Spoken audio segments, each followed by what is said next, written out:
Maghihilom din ang puso ko sa tamang panahon. Hindi man sa ngayon pero balang araw, isa ka na lang kwento sa aking kahapon. Masakit man ang ating paghihiwalay. Nagkasamaan ng loob at nagsiraan. Balang araw mauunawaan din nila kung bakit sinuko natin ang isa't isa. Napangit man ang kwento mo sa akin sa iyong mga kaibigan, pamilya o mga barkada. Ayos lang sa akin na ako'y masama sa paningin nila. Hahayaan ko silang mag-isip at isipin kung paano mo ako sinira sa mata at isip nila. Dahil tiyak sa pananahimik ko, darating din ang araw na maririnig din nila ang panig ko. Kung paano mo ako niloko at binaliktad ang kwento para ikaw ang magmukhang biktima at akusado. Naisip mo bang hindi nagwawagi ang mga taong sinungaling?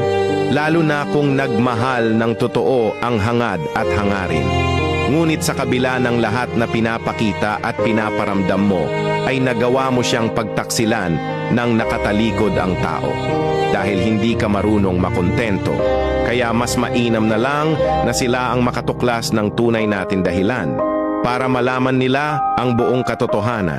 At hindi ko kailangan ipaliwanag ang sarili ko, lalo na kung hawak ko ang totoong nangyari sa kwento ng kasinungalingan mo. Na doon ko na malilinis balang araw ang pangalan at pagkatao kong ginulo mo